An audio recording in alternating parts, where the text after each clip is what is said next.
Welcome to This Week in Colorado Soccer. As always, Eric Pelloni alongside head coach Danny Sanchez. Coach, the Pac-12 has decided to return to play. I'll just let you, I won't steal your thunder. Just talk a little bit about what that means for soccer. As always, there's not much thunder to be had over on this side of the show here, Eric. As we all read, we're excited that they approved a 7-game conference schedule for football with an 8th game, which would be great if it was the Pac-12 championship, if not a crossover game. So they'll get 8 games in this fall, which is fantastic, not only for them, but for the department, for the university, for the community, for the state, and so forth. Along with that, though, obviously they approved men's and women's basketball start around Thanksgiving, November 25th, which then, of course, means they approved for women's soccer in our world. I think volleyball can start January 22nd, I believe, and then women's soccer can start February 3rd. We're still waiting for the kind of the how it would look in non-conference games versus conference games and all that, but they approved the NCAA tournament. They approved an actual start date.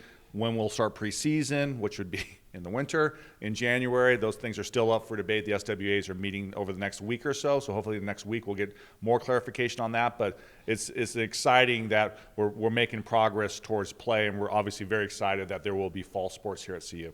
Did you talk to any of the players, and what was their mood like, and what did you say to them just in the sense of, hey, now we actually have something on the calendar again? Yeah, I mean, they're excited. They're itching to get after it. And I think the one thing that came out of the meeting as well yesterday is we can actually now practice. Now, we've been practicing for 7 weeks, but once we get back to it after a little break here, we can actually scrimmage and potentially have a black and gold game and so forth. So the trainings have been great, but imagine you're a basketball player and all you ever do is shoot. You don't actually get to play 3-on-3. Or like in Hoosiers when all they did was pass. It's like, well, when can we shoot? But it worked out well for them because I believe they won the state championship at the end of the year with Jimmy Chipwood with the shot. It was big time.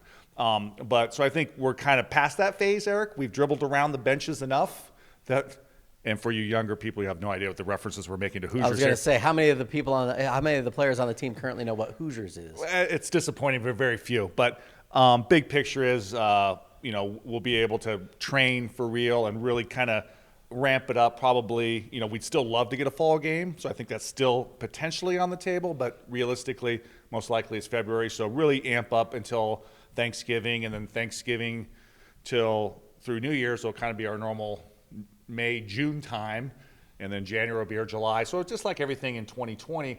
My prediction is come January 1st, 2021, everything's going to be great again and perfect. So that's when we'll start afresh, and we'll start with our preseason.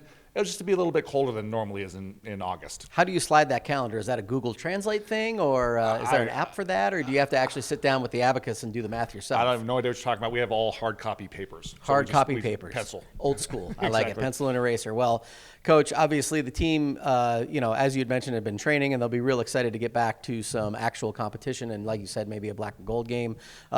This week we also shot our green screen headshots for social media and for hopefully the video board if we can have some fans out there at soccer. The morale of the team seems good, and what do you tell them now going into, you've got a little 2-week break before you can really get after it again. What do you tell them just to keep their spirits high? And obviously they're probably flying pretty high anyway with the news that they will have a season. Yeah, I think it's a great point. We've had all individual meetings this week, and I think all the coaches are very aware of mental health, just everybody in the community, the state, and the world, to be honest. So, but they've been compartmentalizing things and keeping things in perspective, and so they're all in a great place, and so we're really happy with that. We're pleased with what they've done. So we focus on that over the next stretch and get through this. Everything's about getting through stretches, so we're getting through these stretches and being positive. And like I've said before, it is a group that gets it. They understand. They understand that there's bigger things in the world than just us getting to be able to play a non-conference game against a Colorado or a front range team. But that's still important to them, and we have to realize and balance those things with the challenge with school and remote learning and everything. So we're great. Now, I didn't see the green screen, but I made a point of hoping that they have a little bit of personality, because now that we lost Stephanie Zuniga, who was our most personality I think maybe we ever had at CU, the bar's been set high. So you were there, Eric. Was there any performances that we can give a little snippet to the fans at home to enjoy come February, March, and April? I would have to say that the freshmen had some pretty good personality for freshmen who coming in don't generally understand what's happening, and they're like, oh, well, that's okay. They did pretty good. And then Sinead Hopcroft, she's actually got real celebrations that she'll actually use on the field. Yeah, and they don't talk, so you don't even get to hear her accent. You know, so no accent. So hopefully, I heard it. Hopefully she'll score some goals or have some assists, or maybe we just throw her in just because the celebration's Listen, I've been doing this for 15 years, and all I've ever wanted was a knee slide to the corner flag. I told them I'd put a camera there. Just let me know. No. We're begging. Jason was at a game where he saw where some women were playing and they scored and they jumped up and down and then ran back to their positions. So we have to slowly break that. So what you're saying is, if they do a knee slide come winter spring season, they're guaranteed to be on TV, separate camera, and most likely a full spot on the next week, and a guest spot on This Week in Colorado Soccer, the next episode. Absolutely, because it would be one of the all-time best celebrations. Although, just thinking off the top of my head, best celebrations, Danica Evans with the shoe shine with Steph Zuniga. Yep, of course. Steph Zuniga running over to hug Jason Green's mother.